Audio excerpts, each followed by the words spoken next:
Seguinte, pessoal, teve aí o terrível editorial do Estadão pra gente comentar aqui. Que quando tem um editorial, os pelos do Tony Ramos inteiro se arrepiam de medo, né? Porque sempre vem uma desgraça. Veja só, o fetiche de Lula com o pobre, né? Sem brincadeira. Esse jornal é demoníaco. Esse jornal é do demônio, é do capeta, é do inferno. O diabo, quando viu essa matéria, olhou e disse, não, peraí, pô, calma, velho. Passou dos limites, tá ligado?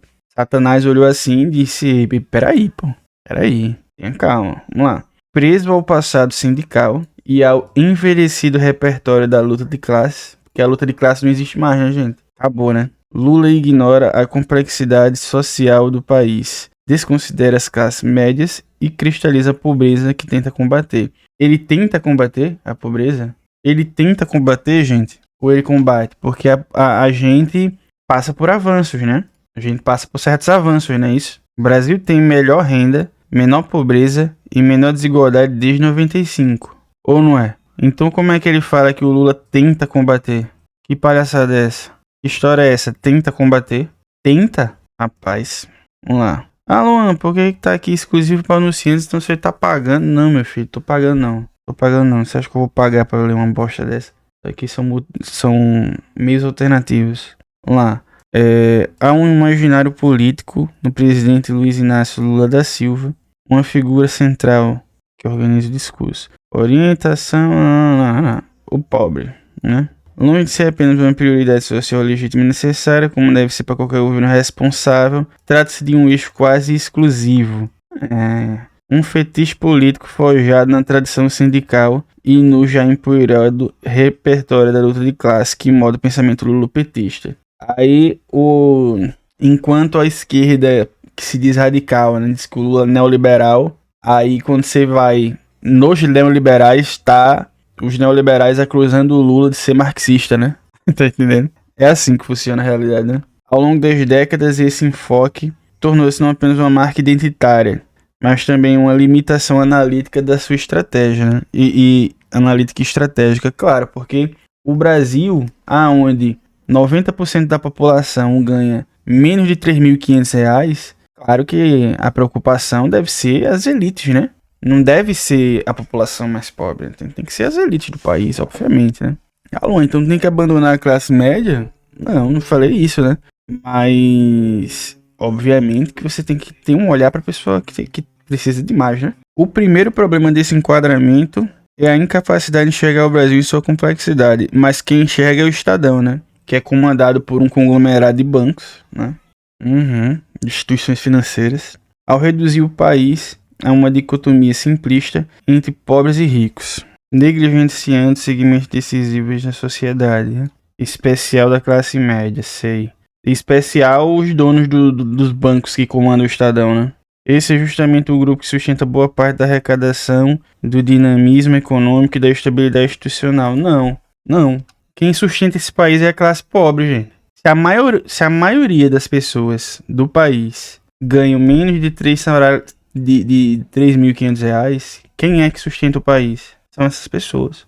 90% da população, mais ou menos, ganha menos de R$3.500. Se 90% da população ganha isso, quem é que sustenta, gente? Quem tá na base da pirâmide são essas pessoas. A classe média, ela tem poder de fala, né? Ela tem poder de fala por ela ter uma ascendência social, dependendo da classe média.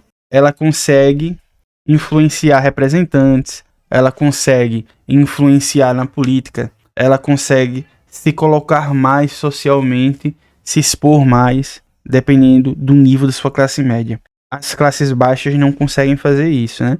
Geralmente elas são representadas por sindicatos e tal, mas a gente sabe que, aí pensando numa perspectiva gramsciana, as classes médias, né? médias altas, elas têm aí os seus representantes, seus intelectuais orgânicos, aonde a gente vê aqueles que têm a maior capacidade de mobilizar frente à mídia, etc. Esse é o poder que a classe média tem, mas ela não tem poder de mobilização de massa, ela não é uma massa gigantesca, ela é muito menor quando se compara com as classes mais baixas, tá? Ó, o fato de Lula e seus companheiros ocuparem o poder em 17 anos dos últimos 23 anos. Veja só. O pessoal, ele fala isso, né? 17 anos dos últimos 23. Gente, só existem 23 anos de república nesse país. Porque, beleza. Lula e seus companheiros. Lula e seus companheiros, né? Qual é o Lula e seus companheiros? É Dilma, né? Por que botou no plural? 17 anos, né? Dos últimos 23. E o resto foi composto por pessoas de quê? De direita, né? A maior parte da república sempre foi governada por pessoas de direita. Sempre. Sempre. Não é como se o Lula fosse o imperador supremo há 500 anos de república. Não tem 500... Não, eu sei que não tem 500 anos de república, mas vocês entenderam. Então, assim, é um argumento completamente sem sentido isso aqui. O pessoal fica focando, o PT tá no poder há não sei quantos anos. Há não sei quantos anos, porque ganhou as eleições, né? Pra começar. Vamos lembrar que ele ganhou as eleições, né? O PT ganhou as eleições. Antes disso, quem ganhava a eleição era a direita. E não tinha essa cobrança de, a direita tá no poder, não renova, é hora da esquerda. Ninguém falava isso. Aí porque o PT teve uma ascensão, aí agora não pode mais, né? Tem que ter a renovação. É isso? Aí a divisão que deixa a tadinha da classe média na margem, né?